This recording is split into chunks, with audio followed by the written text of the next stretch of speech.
দেখো, জীবনে সমস্যা তো থাকবেই। সমস্যায় জীবন হয় না। তাই এত সমস্যার মধ্যে এক টুকরো জীবনকে খুঁজে পাওয়ার জন্য আমরা সবাই চলে গিয়েছিলাম এক দাদার গ্রামের বাড়িতে।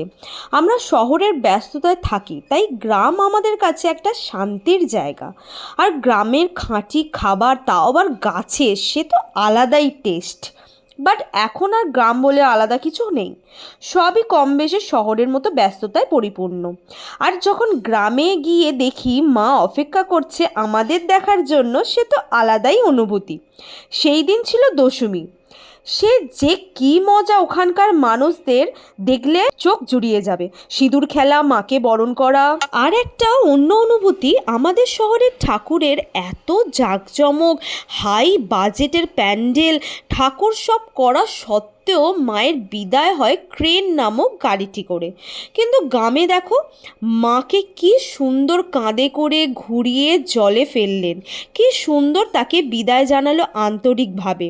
এটাই তো তফাৎ গ্রাম আর শহরের মধ্যে। এদের হয়তো প্যান্ডেলের এত জাঁকজমক থাকে না, কিন্তু মাকে ভালোবাসায় ঘাটতি হয় না। তাই আমরাও ওদের সবার সাথে মিলেমিশে একটু সিঁদুর খেলে নিয়েছিলাম।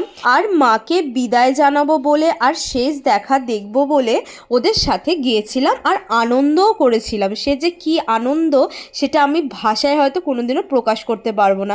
এই যে এক এক করে মায়ের সাথে তার ছেলে মেয়েরা, প্রথমে কার্তিক, গণেশ, লক্ষ্মী, সরস্বতী, সবাই একসাথে যে বাবার কাছে চলে গেল, এইটা যে চোখের সামনে দেখলাম, সেইটা নয় থাক আমার মনের মধ্যেই।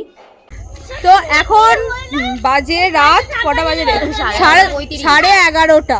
তো আমরা এখন গ্রামের রাস্তায় হাঁটছি, কিন্তু গ্রামের রাস্তা না, সব লাইট ফাইট দিয়ে দিয়েছে, কারণ পুজো ছিল। হ্যাঁ, পুজো ছিল বলে লাইট ফাইট দেওয়া, নাহলে এমনি দেওয়া থাকে না। এখন ফোন এসছে। কে মারামারি করেছে? লাইট দেওয়া থাকে না, মানে অন্ধকার থাকে, ছোট ছোট লাইট থাকে, কিন্তু আজকে ফুল লাইট। কারণ যেহেতু দুর্গা পুজো, আজকে ঠাকুর বিসর্জন হলো 11:30 বাজে। তো আমরা হাঁটছি, বেশ ভালো লাগছে।